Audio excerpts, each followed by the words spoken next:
Alternative party of बर'लेण्डनि आङो सासे 2 नं गुमा ब्लकनि आङो सासे प्रेसिडेन्टमोन। दा दिनै नोंथांमोननि निउसनि गेजेरजोंनो आङो आंनि गुमा जेनाखि एपिपि पार्टीनि प्रेसिडेन्ट ब्लकनि आं बेखौ दिनैहाय रिजाइनेसन होबाय। बेजों लोगोसे जोंहा एपिपि पार्टीया इउनाइटेड फराम अफ एक्स एन्ड डिबिजों दाजानायखाय दा बेवहायनो जोङो मोननै बिबाननिफ्रायबो जों नागारनो नागिरदों। दा आङो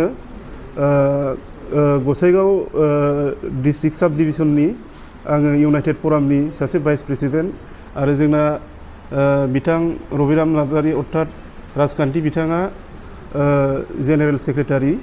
दा जों सानैजोंनो जेनाखि जोंनि एपिपि पार्टीया जोनोम मोन्दों जों जिर'निफ्राय स्टार्ट खालामनानै दिनैसिम गसाइगाव डिस्ट्रिक्ट दाजेननायनिफ्रायनो जोङो बेवहाय अहरह खालामनानै जोङो रबिराम बिथां बा राजखान्थि बिथांनिफ्राय जोङो माखासे फैसा बाहायनानै जोङो गासिबो खिनिखौ जोङो इउनाइटेड फरामनिफ्रायनो बे एपिपि पार्टीखौ दादोंमोन। दा बेखायनो जोंहा बिराद दुखु दङ जायनाखि जोंनि दैदेनगिरिया जायनाखि एपिपि पार्टीनि दैदेनगिरि बिथाङा जोंनि सिं लेभेलाव फैयागारा जेबो मोजां अबजार्भ खालामागारा दा जोंनि केन्डिडेटखौहाय माने दस्राजोंहाय उल्थां फाल्थां खालामनो नागिरनायखाय जों बेवहाय मोजां मोनाखै। दा बिनिखायनो जों सानबाय जे जों एथ' खस्थ' खालामसेयावबो जुदि जोङो जोंनि साननाय बादि जायाखिसैबा जों जुदि मोननो हायाखिसैब्ला अब्लालाय जोङो दानो मोनाखैब्ला उनाव जों डिप्राइभा जाखागोन। दा बे थांखिखौ लानानैनो जोङो आङो मोननै बिबाननिफ्रायबो नागारबाय।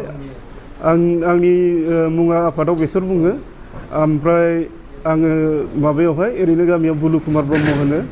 दा आङो बे मोननै बिबानखौबो आं जे एथ' गिलिर बिबान लानानै सोलिदोंमोन दिनैहाय जोङो गांहाब उखैहाब एसेबां खस्थ' खालामसेयावबो जुदि जोंखौहाय गावसोरनि बिखायाव जोंखौ बोजबनानै लानो हायाखैबा आं सान्दों बे एपिपि पार्टीया गसाइगाव डिस्ट्रिक्टआव दिनैनिफ्राय बायबाय। बेयावनो जोनोम जादोंमोन, बे जायगानिफ्रायनो दिनैहाय एपिपिआ बायलांसिगोन होननानै आंहा गोसो सिंनिफ्राय आं आसा दङ आरो बे जालांगोन, बेखौ रायजो राजाफ्रा बेखौ नुलांगोन। थ' बेनोसै।